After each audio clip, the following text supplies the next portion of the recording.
আসসালামু আলাইকুম, সবার স্বাগত মিঞ্জি কিচেনে। আজকে আমি আপনাদের সঙ্গে শেয়ার করব ডিমের একটি অসাধারণ রেসিপি। আপনারা বাড়িতে থাকা উপকরণ দিয়ে খুব সহজেই এই রেসিপি বানিয়ে নিতে পারেন। এই রেসিপিটা বানানো এতটাই সহজ, ভিডিও না দেখলে একদমই বুঝবেন না, তাই ভিডিওটা অবশ্যই শেষ পর্যন্ত দেখার অনুরোধ রইল। এখানে আমি 4টি ডিম নিয়েছি এবং নিয়েছি আলুগুলো মাঝ বরাবর কাটা আছে যাতে ভালো করে সেদ্ধ হয়ে যায়। আলুটা এবং ডিমটা আমি প্রেসার কুকারে সেদ্ধ করে নিয়ে নেব। 3 থেকে 4টা সিটি দিয়ে নিয়ে নেব। এই যে আলুর ডিম দিয়ে দিয়েছি, এবার সেদ্ধ করে নিয়ে নিই।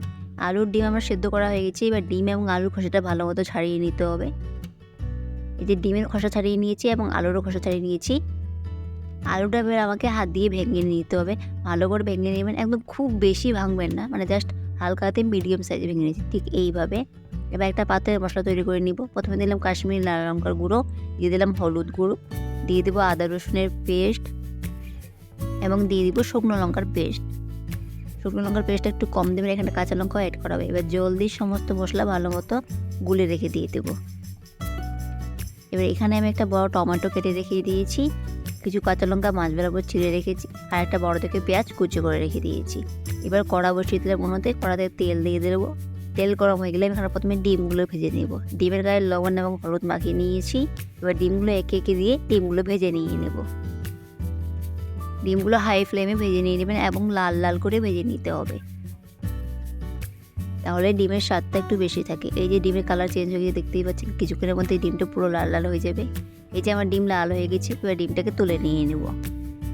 ওই তেলে প্রথমে আমি দিয়ে দিলাম পেঁয়াজ কুচি। পেঁয়াজটাকে প্রথমে একটু হালকা করে ভেজে নিয়ে নেব। পেঁয়াজের কালার চেঞ্জ হয়ে গেলে সেখানে দিয়ে দেবো সেই কাঁচা লঙ্কাগুলো মাছ বরাবর চিড়ে রেখেছিলাম। কাঁচা লঙ্কা এবং পেঁয়াজটা ভালো মতো করে প্রথমে ভেজে নিয়ে নেব। কাঁচা লঙ্কা পেঁয়াজটা ভাজা হয়ে গেলে সেখানে দিয়ে দেবো টমেটো কুচিগুলো। টমেটোর সঙ্গে পেঁয়াজটা ভালো মতো ভেজে নিয়ে নেব। টমেটোটা ভাজা হয়ে গেলে সেখানে আমি সেই মশলার পেস্টগুলো দিয়ে দেবো যেটা গুলে রেখেছিলাম। মশলার সঙ্গে টমেটোগুলো ভালো মতো সমস্ত উপকরণ কষিয়ে নিয়ে নেব। কষানো হয়ে গেলে সেখানে আলুগুলো দিয়ে দিলাম। আলু দিয়ে ভালো করে সমস্ত মশলার সঙ্গে কষিয়ে নিতে হবে প্রায় 1 থেকে 2 মিনিট। ভালো মতো আলুটা কষিয়ে নেবেন এবং যদি আলুগুলো একটু বড় সাইজে থাকে সেগুলো হাতা দিয়ে ভেঙে দিয়ে দেবেন। ভালো মতো আলুটাকে কষিয়ে নেওয়ার পর সেখানে আমি দিয়ে দিলাম স্বাদ অনুযায়ী লবণ দিয়ে আরও ভালো মতো করে কষিয়ে নেব। যতটা ভালো করে টেস্ট করবেন আলুর এই তরকারিটা ততটাই দ্বিগুণ হবে খেতে।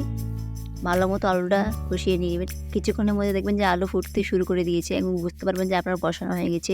আলু থেকে পুরো যখন তেল বেরিয়ে আসবে এবং পুরো আলু ফুটতে যেভাবে জল ফুটে সেরকম ফুটতে শুরু করে দেবে, ওই পর্যায়ে ভাববেন যে আপনার কষানো হয়ে গেছে। এই যে দেখুন আলু ফুটতে শুরু করে দিয়েছে। এবার সেখানে আমি গ্রেভির জন্য একটু জল দিয়ে দিলাম।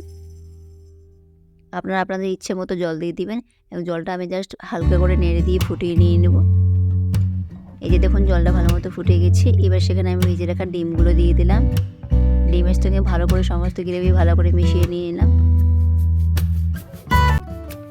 মেশানো হয়ে গেছে, সেখানে আমি আরেকটু জল অ্যাড করে দিয়েছি এবং এই জলটা ভালো মতো ফুটিয়ে নিয়ে নেব। এই দেখুন ভালো মতো ফুটে গেছে। এটা উনুন বন্ধ করে নামিয়ে নিলাম এবং ভাতের সঙ্গে গরম গরম এবার সার্ভ করব। রেসিপিটা ভালো থাকলে অবশ্যই একবার ট্রাই করবেন। ভিডিওটি লাইক কমেন্ট শেয়ার করতে একদমই ভুলবেন না। চ্যানেলটি সাবস্ক্রাইব করে দিবেন। ফেসবুক থেকে দেখলে ফলো করবেন। আজকের মতো এখানে দেখা হবে নতুন একটি ভিডিওতে।